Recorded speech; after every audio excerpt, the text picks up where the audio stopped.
PM Modi ने संसद के दोनों सदनों में ये भरोसा दिलाने की कोशिश की कि ये किसान जो छोटे किसान हैं उनके हित में है, और तमाम तरह की बातें की कि एमएसपी है, एमएसपी थी, एमएसपी रहेगी। आखिर मोदी सरकार पर भरोसा क्यों नहीं? मोदी सरकार ऐसे व्यक्ति पर भरोसा करें जिसे खुद पर भरोसा नहीं है, जो अपनी बातों को कहने के बाद ही पलट जाते हैं।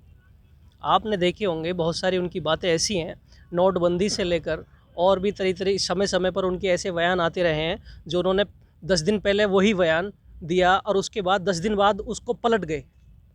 आपने देखा होगा उन्होंने राज्यसभा में एक नेता प्रतिपक्ष के जो गुलाम नबी आज़ाद जी थे उनकी विदाई पर आंसू बहाए, और उन्होंने ही नरेंद्र मोदी जी ने जो हमारे प्रधानमंत्री हैं उन्होंने ही उसके सीए और एनआरसी के मुद्दे पर उन्होंने अपने भाषण में स्पीच देते हुए ये कहा था, बहनों और भाइयों, मेरा देश का व्यक्ति देख रहा है, देशभक्त देख रहे हैं, जो आंदोलन कर रहे हैं उन्हें कपड़ों से पहचाना जा सकता है, सर की टोपियों से पहचाना जा सकता है। जब एक टोपी वाला सदन से विदा होता है तो उसको आंखों से आंसू बहाकर रोकर विदा करते हैं और ये कहते हैं कि ये सच्चे संविधान के पक्षधर हैं, ये सच्चे देशभक्त हैं। तो इसका मतलब आप पहले तो गलत थे, मानते हैं आप? जिस व्यक्ति को अपने कहे हुए शब्दों का पता नहीं कि मैंने 10 दिन पहले क्या बोला और मैं आज 10 दिन बाद क्या कह रहा हूं, उस व्यक्ति पर क्या भरोसा करेंगे? आप एक चीज देख रहे हैं, आपने देश के अंदर के हालातों को देखा। आप मुझे एक चीज बताइए, जो व्यक्ति स्वतंत्र होता है वो अपने पूरे बुद्धि और विवेक का इस्तेमाल कर रहा है। जो व्यक्ति स्वतंत्र नहीं है, जो दूसरे के यहाँ पर अपना जमीर गिरमे रखकर जिसने चुनाव लड़ा हो, बात समझ रहे?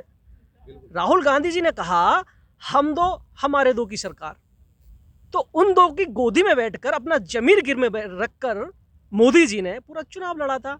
वरना आज भारत की सत्ता में जो सत्ता के आसीन होते, आडवाणी जी भाजपा की जो कोर कमेटी थी उसके हिसाब से आडवाणी जी को प्रधानमंत्री बनना था, लेकिन चुनाव के लिए, प्रचार के लिए पैसा का इंतजाम मोदी जी करने में कामयाब हुए, क्योंकि वो भी गुजराती और वो भी गुजराती। मैं आपको दूसरे तरीके से एक चीज समझाना चाहूंगा, अगर हम देश को एक संविधान एक देश की बात को ध्यान में रखते हुए अगर हम थोड़ा सा पीछे जाएंगे, रजवाड़ों के टाइम पर जाएंगे, तो गुजरात एक ऐसा राज्य है जो पूरे देश को लूट कर खसोट कर बाहर यानी कि पूरा बर्बाद करने में लगा हुआ है।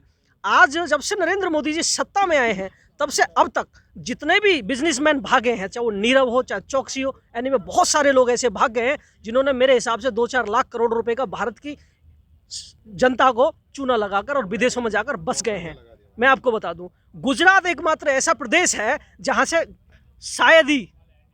शायद ही गिने चुने लोग आर्मी में होंगे, शायद, और अगर सही से स्टडी करा जाए तो शायद वो भी ना मिले।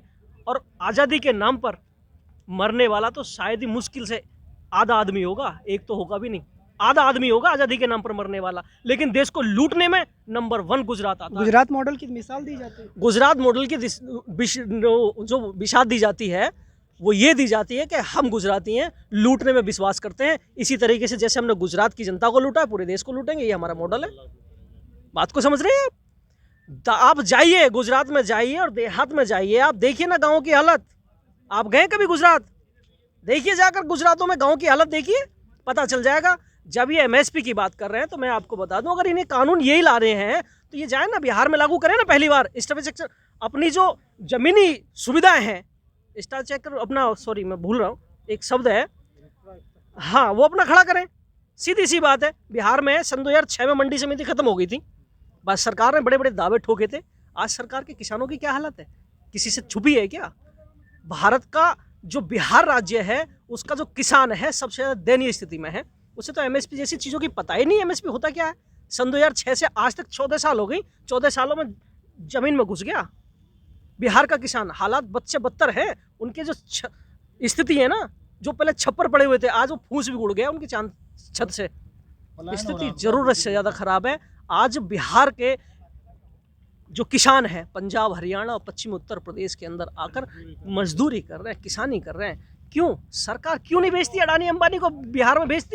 भेजे ना, बिहार में जाए और अपना तैयारी करें, पता चल जाएगा सरकार को क्या प्रॉब्लम आ रही है किसान को अधिकार देने में। किसान अपनी फसल की कीमत तय क्यों नहीं कर सकता?